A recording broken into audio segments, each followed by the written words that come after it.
Hello అండి, అందరికీ నమస్తే. Good morning. నేను మీ శ్రీనివాస్ని. తెలుగు న్యూస్ అనాలిసిస్ వీడియోకి స్వాగతం. సో అన్ని యూట్యూబ్ ఛానల్ లాగా మనది ఉండకూడదు, మనం ఒక ప్రొఫెషనల్ మీడియాగా ఎదగాలి అనే లక్ష్యంతో మన ఛానల్ తరపున ఒక మంత్లీ మ్యాగజైన్ తీసుకొచ్చాను. మీలో ఎంతమంది మ్యాగజైన్ చదివి ఉంటారు? మీలో ఎంతమంది దీన్ని బుక్ చేసుకొని చదివారు? నాకు వాట్సాప్ ద్వారా రకరకాల బుకింగ్స్ ద్వారా ఫస్ట్ 8,900, ఆ తర్వాత ఒక 12,000, దాదాపుగా 21,000 మందికి ఇది పంపించాం మనం. దానిలో 85% డెలివరీస్ అయిపోయాయి. మిగిలిన డెలివరీస్ అవ్వలేదు. కొన్ని రిటర్న్ వస్తున్నాయి, కొన్ని ఫెయిల్ అవుతున్నాయి. సో మిగిలిన వాళ్ళకి కూడా అయిపోతాయి. సో మీలో ఎంతమంది చదివారు? So first edition quality and content and design అన్ని విషయాల్లో కూడా అన్ని జాగ్రత్తలు తీసుకున్నాం.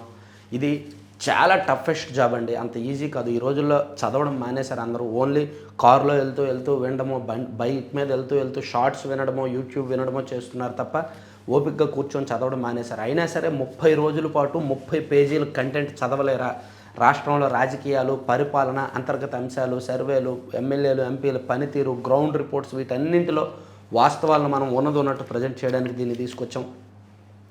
ఇందులో ఎంతమంది చదివారు, చదివిన వాళ్ళకి ఏ అంశం నచ్చింది అనేది కింద కామెంట్ చేయండి. సో చాలామంది చదివినా సరే బయటకు చెప్పరు. చాలామంది అయితే నాకు ఫీడ్బ్యాక్ ఓపెన్గానే చెప్తున్నారు, బాగుంది. సో 1 మంత్ తీసుకున్న వాళ్ళు 1 ఇయర్ వెంటనే తీసేసుకుంటున్నారు. బుక్ చూసిన వెంటనే 1 ఇయర్ తీసేసుకుంటున్నారు అనమాట. నెక్స్ట్ మంత్ ఎడిషన్ ఇంకా బాగుంటుంది. సో ఇది చాలా సవాళ్ళతో కూడుకున్నది, చాలా ఖర్చుతో కూడుకున్నది. ఒక టాప్ సీక్రెట్ ఏంటంటే, నా చేతికి ఉన్నది బ్యాంకుకు వెళ్ళిన తర్వాత అది బయటకు వచ్చింది తెలుసా. ఫస్ట్ ఎడిషను అంత ఖర్చు అయింది, కానీ మనం రాజీ పడం. నేను ఒకటి అనుకున్నానంటే ఖచ్చితంగా బయట రాజీ పడను. దాన్ని శాశ్వతంగా నడపడానికి తగిన పునాదులు, స్ట్రాంగ్ పునాదులు వేశాను. ఆర్థిక వనరులు కూడా కొంతవరకు సమకూర్చుకున్నాను. ఎందుకంటే మన ఛానల్కి వచ్చే రెవెన్యూలో దానికి కొంత ఖర్చు పెడతాం. అది ఆర్థికంగా నష్టమే మ్యాగజైన్ అనేది. కానీ నాకు ఆల్టర్నేటివ్ ప్లాన్స్ ఉన్నాయి. కమర్షియల్గా దాన్ని సక్సెస్ చేయొచ్చు, అడ్వర్టైజ్మెంట్లు తీసుకురావచ్చు అనే నమ్మకం ఉంది. సో ఒక 3 లక్షలు ఖర్చు అయిందనుకో, ఒక సగం యాడ్లు వస్తాయి, మిగిలిన సగం మన ఛానల్ నుంచి వచ్చింది పెడతాం కొన్నాళ్ళ పాటు. ఆ తర్వాత ఒక 1 ఇయర్, 1.5 ఇయర్లో బ్రేక్ ఈవెన్ వస్తుందనే నమ్మకం నాకుంది. సో అన్నాళ్ళు దాన్ని పోషించడానికి నేను ఆర్థిక వనరులు సమకూర్చుకున్నాను అనమాట. బ్యాంకులు ఉంటాయిగా అట్లా. సో ప్రతి ఒక్కరూ కూడా ఇంట్రెస్ట్ ఉన్న ప్రతి ఒక్కరు బుక్ చేసుకోండి. అది ఆ మ్యాగజైన్ కావాలి అనుకున్న వాళ్ళు, 1 ఇయర్ సబ్స్క్రిప్షన్ తీసుకుంటాము అనుకున్న వాళ్ళు ఒక నెంబర్ నేను మీకు చెప్తాను. ఆ నెంబర్కి మెసేజ్ చేయండి వాట్సాప్లో. 9391335993 335 9391335993 నెంబర్కి వాట్సాప్లో మెసేజ్ చేయండి సబ్స్క్రిప్షన్ కోసం. నెక్స్ట్ మంత్ ఎడిషన్ ఇంకా బాగుంటుంది. ఎడిషన్కి మీకు అన్ని రకాలుగా ఇంప్రూవ్మెంట్ కనిపిస్తుంది. ఇంత ప్రొఫెషనల్ మ్యాగజైన్ అని ఎవరు ఊహించలేదు అంటున్నారు. బయటకు వెళ్ళిన తర్వాత, మన సబ్స్క్రైబర్స్ చేతికి వెళ్ళిన తర్వాత, అన్న మ్యాగజైన్ అంటే ఏదో నార్మల్ అనుకున్నాం కానీ ఇంత బాగుంటుందని ఊహించలేదు అని చాలామంది మెసేజ్ చేస్తున్నారు నాకు. ఆ సాటిస్ఫాక్షన్ చాలు నాకు. ఏదో యూట్యూబ్ నడిపించామా, ఏదో ఒకటి చెప్పామా అనేటట్టు కాకుండా అటువంటిది కొంత ముద్ర వేస్తుంది అన్నమాట. సరే అది పక్కన పెడితే, రాజధాని రెండో దశ 709 చదరపు కిలోమీటర్లకు మాస్టర్ ప్లాన్. దీని పరిధిలో 50 గ్రామాలు, 1.75 లక్షల ఎకరాలు. ప్రస్తుతం 7 గ్రామాల్లోనే భూ సమీకరణ. భవిష్యత్తులో ఈ ప్రాంత సమగ్రాభివృద్ధికి బృహత్ ప్రణాళిక.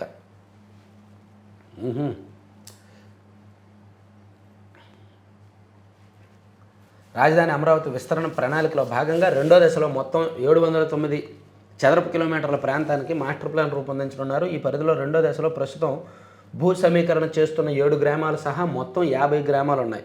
భవిష్యత్ అవసరాల దృష్ట్యా ఆ ప్రాంతాన్ని నిర్మాణాత్మకంగా అభివృద్ధి చేయడం, రహదారులు వంటి మౌలిక వస్తువుల్ని అభివృద్ధి చేసి రాజధానితో అనుసంధానించడం లక్ష్యంగా 709.6 చదరపు కిలోమీటర్ల ప్రాంతానికి మాస్టర్ ప్లాన్ సిద్ధం చేస్తున్నారంట. సో రాజధాని అమరావతికి సంబంధించి ఒక పెద్ద ప్లాన్, ఒక పెద్ద మాస్టర్ ప్లాన్ రెడీ చేశారు. ప్రస్తుతానికైతే మాత్రం 7 గ్రామాల పరిధిలోనే భూ సమీకరణం చేసినప్పటికీ భవిష్యత్తులో ఇంకా అదనంగా కూడా భూ సమీకరణ చేసే ఛాన్స్ ఉందని పరోక్షంగా ప్రస్తావించారు. పాస్ పుస్తకాలపై ఫోటోలకు 700 కోట్ల, దాన్ని సమర్థించుకున్నారుగా. పాస్ పుస్తకాల మీద ఫోటోలు ముద్రించడం ఒక తప్పు. రైతులకు సంబంధించిన ఆస్తుల మీద వీళ్ళ ఫోటోలు ఏంటి? రైతుల భూముల్లో సర్వేరాల మీద ఫోటో ప్రచురించడం ఒక తప్పు. దాన్ని కూడా అడ్డగోలుగా సమర్థించుకోవడం వైసీపీకే చెల్లింది. తప్పులు చేస్తారు, ప్రతి ఒక్కడు తప్పు చేస్తాడు. మానవ మాత్రుడు అన్నాక, మనిషి పుట్టాక ప్రతి ఒక్కడు తప్పు చేస్తాడు. ఆ తప్పు తెలుసుకొని వెనకడుగు వేయడం వాళ్ళని ముందుకు తీసుకువెళ్తుంది. కానీ చేసిన తప్పును అడ్డగోలుగా సమర్థించుకోవడం, అడ్డగోలు వాదన వినిపించడం వైసీపీకే చెల్లింది. పాస్ పుస్తకాల మీద ఫోటోల్ని జనం తప్పుపట్టి తిరస్కరిస్తే దాన్ని మళ్ళీ సాక్షి డిబేట్లో మేము అది చేసాం ఇచ్చేసాం, ఇంకేదో వికృతమైన అడ్డగోలు వాదన. సో అన్న క్యాంటీన్లు తీసేశారు, శ్రీవారి ప్రసాదాన్ని కల్తీ చేశారు, జగన్ను ఉద్దేశించి సీఎం చంద్రబాబు ఘాటు వ్యాఖ్యలు, కూటమి ప్రభుత్వం ఎట్టి పరిస్థితుల్లోనూ విద్యుత్ ఛార్జీలు పెంచదు, నగరి స్వర్ణాంధ్ర స్వచ్ఛాంధ్ర సభలో సీఎం స్పష్టీకరణ. గత పాలకుడు జగన్ ల్యాండ్ టైటిలింగ్ చట్టంతో ప్రజలు భూములు కొట్టేయాలని చూశారని, 700 కోట్లతో రీసర్వే జరిపి పట్టాదారు పాస్ పుస్తకాలపైన ఆయన ఫోటో వేసుకున్నారని ముఖ్యమంత్రి చంద్రబాబు మండిపడ్డారు. అందుకే ఎన్నికలకు ముందు కర్నూలులో పట్టాదారు పాస్ పుస్తకాలపై కాల్చేశానన్నారు.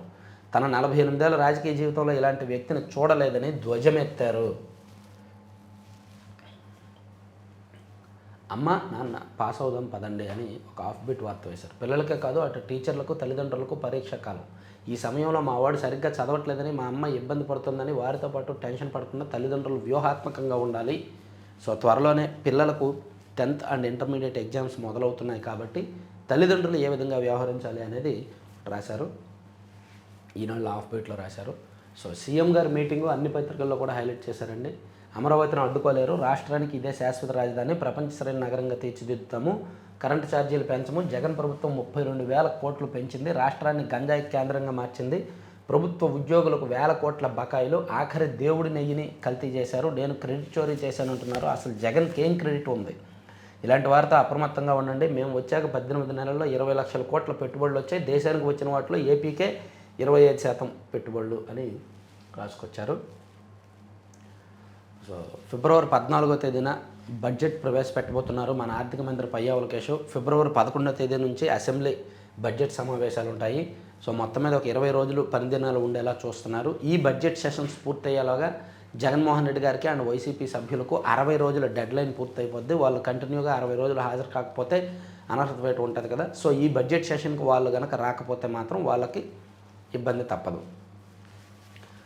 సో ఈ బడ్జెట్ సుమారుగా 3.5 లక్షల కోట్ల వరకు ఉంటుంది అంటున్నారు.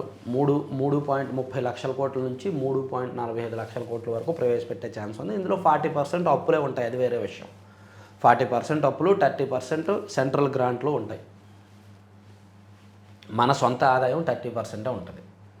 ఇక భారతీయ సిమెంట్ అడ్డగోలు వాదన. నిబంధనల ప్రకారమే 2 లీజులు పొందామంటూ వివరణ. కేంద్ర గనుల శాఖ రూల్స్ ప్రకారం ఇది ఉల్లంఘనే. ఏసీసీ రామ్కో సిమెంట్ లీజులదే ఇదే తీరు. ప్రభుత్వానికి నివేదించిన అధికారులు లీజుల రద్దుకు ఉత్తర్వులు ఇవ్వడమే తరువాయి.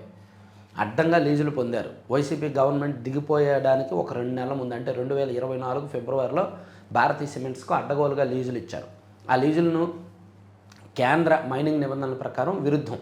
సో అందుకు వాటిని రద్దు చేయడానికి ప్రభుత్వం రెడీ అవుతుంది. సో రద్దు చేసే ముందు వాళ్ళకి నోటీసులు ఇవ్వాలి కాబట్టి వాళ్ళకి నోటీసులు ఇస్తే వాళ్ళు వివరణ అడ్డగోలుగా ఇచ్చారంట, మాకు రూల్స్ ప్రకారమే వచ్చాయి అని. ఎవరైనా అదే చెప్తారుగా, మాకు రూల్స్ ప్రకారం వచ్చిందని చెప్తారుగా. ఎవరు మాత్రం తప్పు ఒప్పుకుంటారు?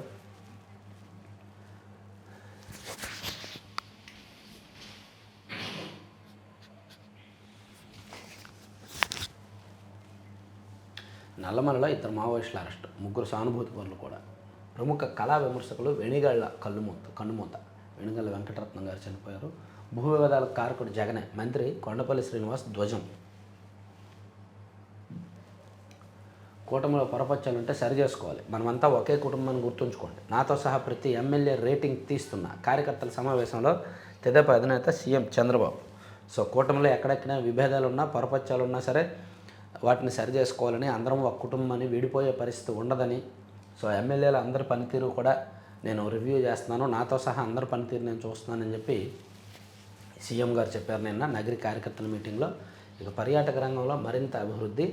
విశాఖలో హెలీ రైడ్ ప్రారంభోత్సవంలో మంత్రి కందుల దుర్గేష్.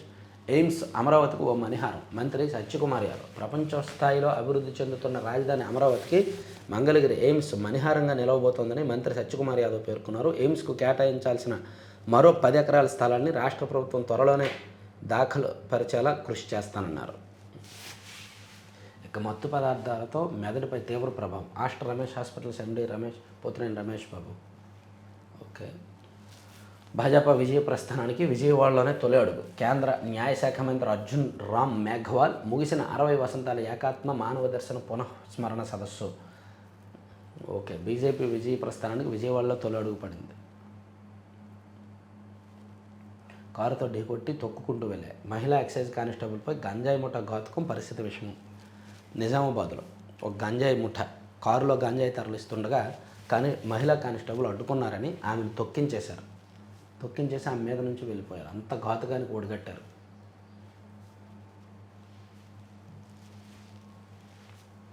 ఉల్లాసంగా విశాఖ ఉత్సవం. ఓకే, రాష్ట్రాలకు వయోభారం అంటండి.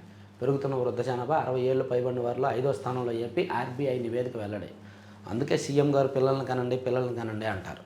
సో పిల్లల్ని కనడం తగ్గిపోతే 30 ఏళ్ళ కిందట 40 ఏళ్ళ కిందట 2 3 పిల్లలు పుట్టేవాళ్ళు, కొంతమందికి 4 పిల్లలు పుట్టేవాళ్ళు. ఇప్పుడేమో ప్రతి జంటకి ఒకళ్ళే పుడుతున్నారు. యావరేజ్గా 1.5 అంట. సో అలాంటప్పుడు వృద్ధ జనాభా పెరిగిపోయి యువ జనాభా తగ్గిపోద్ది కదా. సో మన రాష్ట్రంలో అదే పరిస్థితి ఉంది. అందుకే చంద్రబాబు గారు పిల్లల్ని కనండి అంటున్నారు. ప్రపంచంలో అత్యధిక జనాభా కలిగిన మన దేశంలో శ్రమశక్తికి ఆధారమైన మానవ వనరులు క్రమంగా తగ్గిపోతున్నాయనే ఆందోళన వ్యక్తమవుతున్నాయి. యువ జనాభా తగ్గిపోతూ వయోధికులు అధికమవుతున్న దిశగా కొనసాగుతున్న పరిణామమే దీనికి కారణమని నిపుణులు విశ్లేషిస్తున్నారు. సో ఆర్బీఐ రిపోర్ట్ ప్రకారం ఇది చూడొచ్చు.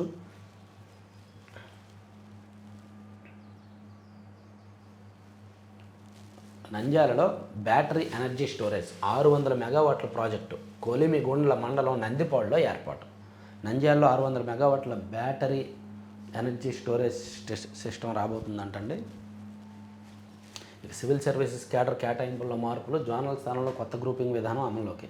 సివిల్ సర్వీస్ క్యాడర్ కేటాయింపు విధానాల్లో కేంద్రం సవరణలు చేసింది. అఖిల భారత సర్వీసులు అయిన ఐఏఎస్, ఐపీఎస్, ఐఎఫ్ఎస్ క్యాడర్ కేటాయింపుల కోసం కేంద్ర సిబ్బంది శిక్షణ వ్యవహారాల శాఖ ఇదివరకు ఉన్న జోనల్ విధానం కొత్తగా గ్రూప్ విధానాన్ని తీసుకొచ్చిందనమాట. ప్రియుడి కుటుంబంపై పెట్రోలుతో దాడి. ప్రియుడిపై కోపంతో అతని కుటుంబ సభ్యులపైన ఓ మహిళ పెట్రోల్ పోసి నిప్పండించారు. ఎంత దారుణం చూడండి. సుద్దపల్లికి చెందిన మల్లేష్కు తెనాలికి చెందిన దుర్గ అనే మహిళతో కొంతకాలంగా వివాహేతర సంబంధం ఉంది. ఈ వివాహేతర సంబంధాలు ముగింపు ఎప్పటికైనా సరే ఒక నేరంతోనే ముగుస్తాయి. ఒక కఠినమైన దారుణమైన నేరంతోనే ముగుస్తాయనడానికి ఇది ఉదాహరణ. అప్పటికే దుర్గకు వివాహమై ఒక కుమారుడు ఉన్నాడు. ఈ క్రమంలో కొద్ది రోజులుగా ఇద్దరి మధ్య గొడవలు జరుగుతున్నాయి. దీనిపై శనివారం తెనాలిలో పంచాయతీ పెట్టారు. దీంతో కోపం పెంచుకున్న దుర్గ సుద్దపల్లికి చేరుకొని మల్లేష్ భార్యతో వివాదానికి దిగారు. ఆమెపై, కుమారుడిపై, మల్లేష్ తల్లిపై పెట్రోల్ పోసి తెనాలిలో ఉన్న మల్లేష్కు ఫోన్ చేసి బెదిరిస్తూ నిప్పండించారు. ఈ నిప్పులో తాను కూడా చిక్కుకున్నారు. అందరూ ఇప్పుడు హాస్పిటల్లో ట్రీట్మెంట్ తీసుకుంటున్నారు. ఇదొక ట్విస్ట్. అయితే ఇక్కడ చూడండి, ప్రియుడు దక్కలేదని ఇంజెక్షన్. డాక్టర్ భార్యకు ప్రాణాంతక రక్తాన్ని ఎక్కించిన నర్సు. కర్నూలులో నిర్ఘాంతపోయే ఘటన. ఇంజెక్షన్ చేయడానికి ఇతరుల సాయం. సినిమా సీన్ తలపించేలా నాటకం. స్కూటీని ఢీకొట్టి సహాయం చేస్తున్నట్టు డ్రామా. ఇంజెక్షన్ చేసి అక్కడి నుంచి పరారి 4 నిందితుల గుర్తింపు. ఎంత దారుణం చూసారా. ప్రియుడు దక్కలేదని ఆ ప్రియుడి భార్యకి ఇంజెక్షన్ చేసేసింది ఒక నర్సు కర్నూలులో. రెండు కూడా సేమ్ ఇన్సిడెంట్లు ఒక రకంగా.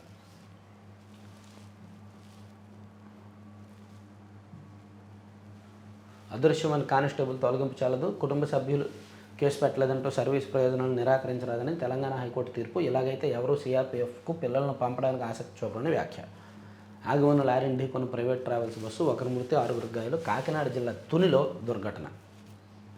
జోగి ర్యాలీపై కేసు నమోదు. ట్రాఫిక్ అవాంతరం. ఈ ర్యాలీ చేయడం ఏంటండి, బెయిల్ మీద బయటకు వెళ్ళి ర్యాలీ చేయడం ఏంటండి. నకిలీ మద్యం తయారు చేయించి వాళ్ళ దగ్గర నుంచి లక్షల డబ్బులు తీసుకొని అంత చిల్లర పని చేసి విడుదలైన తర్వాత ర్యాలీగా వెళ్ళడం ఏంటి. రాజకీయాల్లోకి వెళ్ళిన తర్వాత ఇది ఒక ప్యాషన్ అయిపోయింది. సవాళ్ళు చేయడం, ర్యాలీలు చేయడం, ఏదో సాధించినట్టు వాళ్ళ భజన బృందం కూడా వెళ్ళడం. భజన బృందం ఏముందలే, డబ్బులో మద్యమో పోసి తీసుకొస్తారు, డబ్బులు ఉన్నాయి కాబట్టి.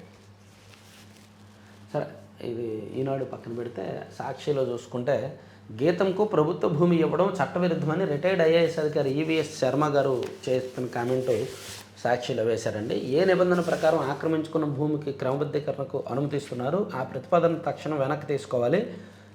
ప్రభుత్వాలు జమీందారీ సంస్థలు కావు, ప్రజాస్వామ్య విధానాలు చట్టాలకు లోబడి ప్రభుత్వాలు పనిచేయాలి. ఈ వ్యవహారంలో అధికారులు, రాజకీయ నాయకుల ప్రమేయం ఉంది అని రిటైర్డ్ ఐఏఎస్ అధికారి ఘాటుగానే స్పందించారు. గీతంకు భూములు ఇచ్చే విషయంలో విశాఖలో ఇదో అతిపెద్ద స్కామ్. చంద్రబాబుకి అధికారం ఇస్తే బినామీ కంపెనీలకు భూములు కేటాయింపు.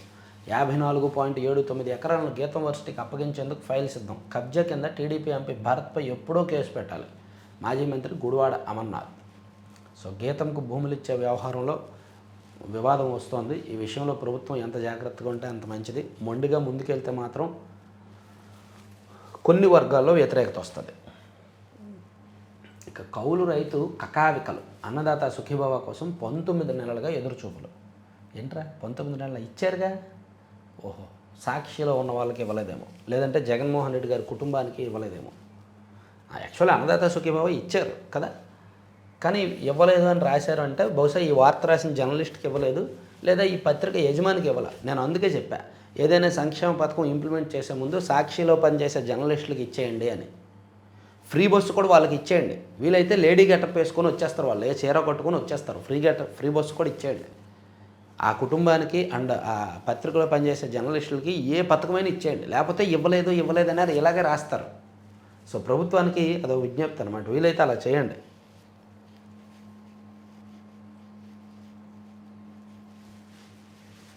రైతులకు పెట్టుబడి సాయం మొదట విడత ఏడాది 20,000 పూర్తిగా ఎగవేత, రెండో విడత 10,000తో సరిపుచ్చిన పోయిన మొత్తంగా 30,000 ఎగవేత అని ఒక వార్త రాశారు. కౌలు రైతు కకావికలు అని. బ్యాంక్ రుణాలు కూడా దక్కట్లేదు, సిసిఆర్సి కార్డులు ఊసేలేదు, పంట నష్టం పరిహారం పంటల బీమా దక్కట్లేదు అని మొత్తం మీద ఒక పెద్ద వార్త రాశారు. సంక్రాంతికి ముందే 2 సార్లు రాశారు, రైతులకు అది ఇవ్వలేదు ఇది ఇవ్వలేదు, రైతులకు సంక్రాంతి లేదని. హెడ్డింగ్ మార్చి అదే వార్త పదే రాస్తున్నారు వీళ్ళు. హెడ్డింగ్ ఒక్కటే మారుస్తున్నారు, హెడ్డింగు ఫోటోలు. సో రష్యా సుంకం రద్దు, భారత్పై 25% తగ్గింపు, అమెరికా సంకేతాలు. సో మన మీద వేసిన టారిఫ్లు 25% తగ్గించే అవకాశం ఉందని అమెరికా సంకేతాలు ఇచ్చిందంట నిన్న.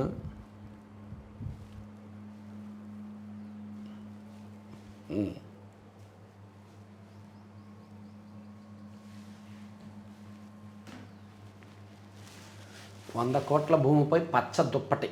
కదిరిలో ముస్లింల భూమిపై కన్నేసిన నియోజకవర్గ ముఖ్య ప్రజాప్రతినిధి. తర్వాత క్రమంలో రికార్డుల్లో పలువురు పేర్లు. ఇటీవల ప్రజాప్రతినిధి అండతో దుప్పటి పంచాయతీ రంగంలోకి దిగిన రియల్టర్లు. ముస్లిం మైనారిటీ సమాధులను ధ్వంసం చేసి లేఅవుట్కు చకచక పనులు. హైకోర్టును ఆశ్రయించిన కదిరికి చెందిన 2 ముస్లింలు ఆ భూమిని ప్రభుత్వం స్వాధీనం చేసుకోవాలంటూ పిల్. విచారించి నివేదిక ఇవ్వాలంటూ సత్యసాయి జిల్లా కలెక్టర్ కదిరి తహసీల్దార్ను ఆదేశించిన హైకోర్టు ధర్మాసనం. పూర్వం ఆర్ఎస్ఆర్ ఆర్హెచ్ రికార్డుల్లో ముస్లింల పేర్లు ఉన్నాయంట. సో వాళ్ళు అక్కడ లేరని చెప్పి అవి ఆక్రమించుకొని వేరే వాళ్ళు బినామీ పేర్లు పెట్టుకున్నారు అని చెప్పి 100 కోట్ల భూమిపై పచ్చదొప్పటి అని లోకల్ ఎమ్మెల్యే కదిరి ఎమ్మెల్యే గారి మీద సాక్షిలో ఒక వార్త వచ్చింది. దీనిలో ఫ్యాక్ట్స్ ఏంటనేది నాకైతే తెలియదు. సో హైకోర్టుకు వెళ్ళింది కాబట్టి హైకోర్టు ఇచ్చిన ఆదేశాలు ఉంటాయి. సో దీని మీద విచారించి నివేదిక ఇవ్వాలంటూ జిల్లా కలెక్టర్కు అండ్ ఎంఆర్ఓకు హైకోర్టు ఆదేశించిందంట. సో ఆ నివేదిక తర్వాత మనం చెప్తాం. నివేదిక ఎలాగా అధికార పార్టీ ప్రజాప్రతినిధికి అనుకూలంగానే వస్తుంది, దానిలో వేరే ఆప్షన్ ఉండదు. కాబట్టి ఇది ఎంతవరకు వాస్తవం అనేది లోకల్ ఫీడ్బ్యాక్ తీసుకున్నాం. తర్వాత రోడ్లపై గుంతలన్నీ పూర్తి చేసాం, సూపర్ 6 సూపర్ హిట్ చేసాం, 20 లక్షల కోట్ల పెట్టుబడులు తెచ్చాం. గతంలో సీఎంగా ఉన్నప్పటికంటే ఈ 18 నెలల్లో ఎంతో అభివృద్ధి చేశా. రోడ్లపై గుంతలన్నీ పూర్తి చేశారా? మీరే కామెంట్ చేయండి. రోడ్ల మీద గుంతలు ఉన్నాయా లేదా, నిజంగా పూడ్చారా లేదా అనేది మీరు కామెంట్ చేయండి. ఒకసారి పలానా చోట గుంతలు ఉన్నాయి అనేది కూడా ఒకసారి కామెంట్ చేసి వీలైతే ఆ ఫోటోలు మన వాట్సాప్ నెంబర్కి పంపించండి. గతంలో కూడా అడిగాను, కొంతమంది పంపించారు. అమెరికా గజగజ భారీ మంచు తుఫాను అమెరికాను వణికిస్తోంది. దాదాపు 18 రాష్ట్రాల్లో జనజీవనం స్తంభించిపోయిందంటండి. ఇక పెద్దలు పెరిగిపోతున్నారు. ఇదిగోండి వృద్ధ జనాభా పెరిగిపోతుందని ఈనాడుతో పాటు దీనిలో కూడా రాశారు, సాక్షిలో కూడా. 2026 ఏపీలో వృద్ధుల జనాభా 14%. అది 2031 నాటికి 16.4%, 2036 నాటికి 18.9% పెరిగే ఛాన్స్ ఉంది. ఇక బంగారు కొండ భారత్. జీడిపిని దాటేసిన భారతీయుల బంగారం. దేశ జీడిపి 387 లక్షల కోట్లుగా ఐఎంఎఫ్ అంచనా. భారతీయుల వద్ద బంగారం నిల్వలు 34,600 టన్నులు. దీని విలువ 480 లక్షల కోట్లకు పైగా ఉంటుందని మోర్గాన్ స్టాన్లీ నివేదిక. భారత జీడిపి అంటే మన దేశం ఉత్పత్తి, స్థూల జాతీయోత్పత్తికి మించి మన దేశంలో బంగారం నిల్వలు ఉన్నాయి ప్రజల దగ్గర. అది ఒక ఇంట్రెస్టింగ్ వార్త రాశారు. ఇది కాకుండా ఆర్బీఐ వద్ద 880 టన్నుల బంగారం నిల్వలు కూడా ఉన్నాయంట.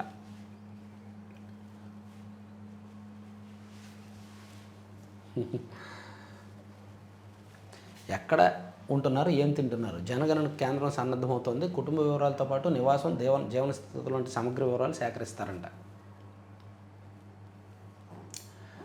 9 మంది మావోయిస్టులు లొంగుబాటు, వైద్యురాలి భర్తపై కన్నేసిన మహిళ. గతంలో వారిద్దరికి పరిచయం ఉంది, కొన్ని కారణాల వల్ల దూరం అయ్యారు. అతడు మరో మహిళను వివాహం చేసుకున్నాడు. ఆమె కర్నూలు ప్రభుత్వాసుపత్రిలో అసిస్టెంట్ ప్రొఫెసర్. అయితే అతడితో బంధాన్ని పునరుద్ధరించుకోవాలని ఆ మహిళ దిగ్భ్రాంతి గొలిపే రీతిలో వ్యూహం పన్నింది. అతని భార్యకు వైరస్ ఎక్కించి వారి మధ్య దూరం పెంచాలని కుట్ర పన్ని అమలు చేయడం కలకలం రేపింది. పాపం సినిమాటిక్. మొన్న ఒక సినిమా వచ్చింది కదా, ఆ సినిమా క్లైమాక్స్ అదే కదా, రాజు వెడ్స్ రాంబాయి. అయితే అది వేరే స్టోరీలే. ఇక నాంపల్లిలో భారీ అగ్ని ప్రమాదం, 100 కోట్ల భూమిని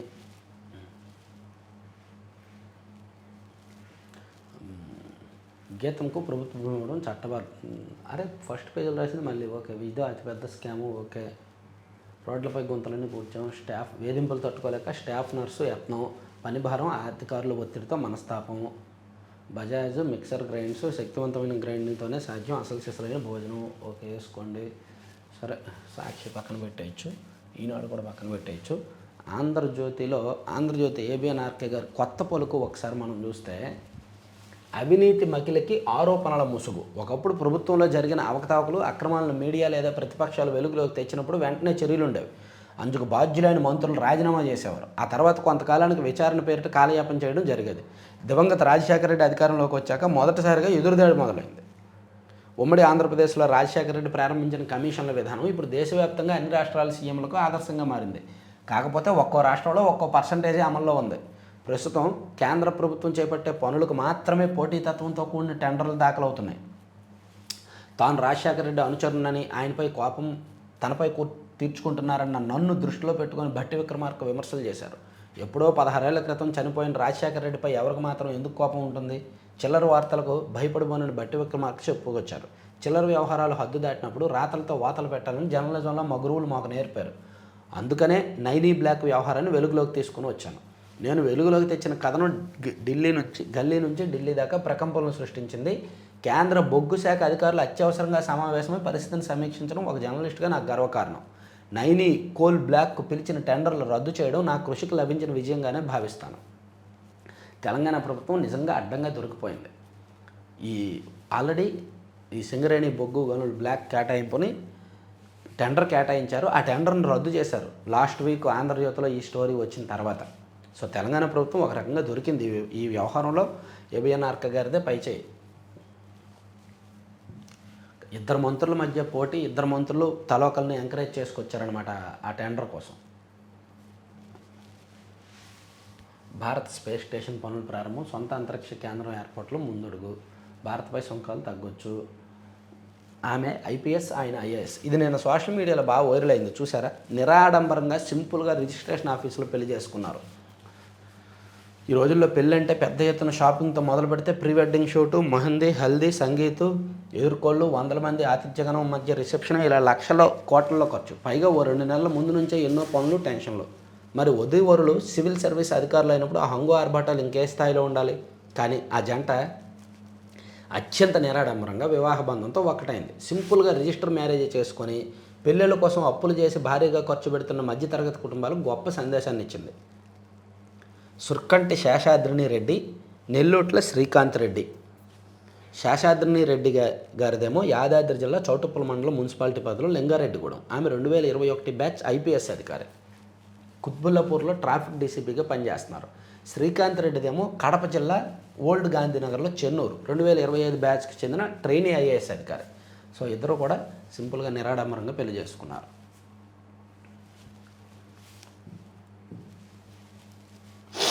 శ్రీవారికి నాడు సప్తవాహన సేవ, అంటే ఈరోజు రథసప్తమి కదా. సో అట్టహాసంగా విశాఖ ఉత్సవ ప్రారంభం. ఆర్కే బీచ్ రోడ్లో కార్నివాల్, ఋషికొండలో హెలీ టూరిజం. వీఆర్ఓలకు మామూలు సరైంది కాదు, వేధింపులపైన 1 విజయవాడలో అత్యవసర సమావేశం. వీఆర్ఓల సంఘం రాష్ట్ర అధ్యక్షుడు రవీంద్రరాజు. నేటి నుంచి బైబిల్ మిషన్ మహోత్సవాలు. రాజకీయ ఘర్షణలతోనే హత్యలు.